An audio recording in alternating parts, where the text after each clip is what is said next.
Good evening and welcome to BJC Mitzvah Day, number 254, part 2. Uses Sefer Hachinuch Mitzvah Day, keeps yourselves away. I actually recorded this video a couple days ago, couldn't get it to load to WhatsApp, and then I tried part 3, so we're going to try again.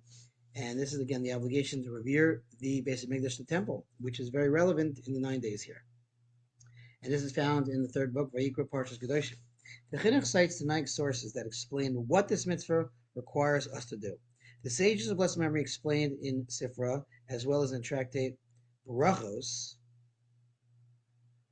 what is considered reverence of the Beis Hamikdash.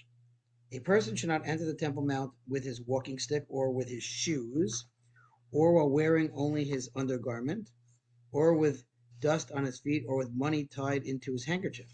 A person should also not use the Temple Mount as a shortcut, which refers to entering through one doorway and exiting through the opposite doorway for the sole purpose of shortening one's path.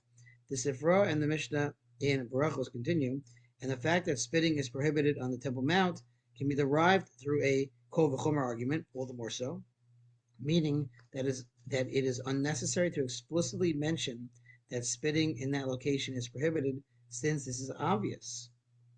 The temple courtyard is subject to an even stricter rule. The sages further explained in Tractate Sanhedrin that it is completely inappropriate for anyone to be seated in the temple courtyard, except for kings of the house of David, who are allowed to sit there because this is consistent with upholding the honor of the monarchy, as is stated in Shmuel. And King David then came and sat down before Hashem. The words before Hashem mean that King David sat within the curtains surrounding the tabernacle and the Mishkan that existed in his times. Thus we see that kings of the house of David are permitted to be seated in the temple courtyard. Okay, we'll continue, God willing, right now. The verse from which this mitzvah is derived states, "And my sanctuary shall you revere."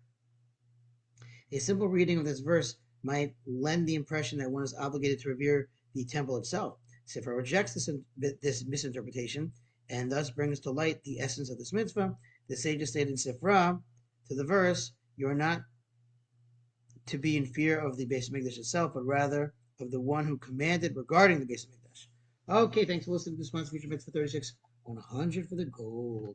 Have a wonderful rest of your day.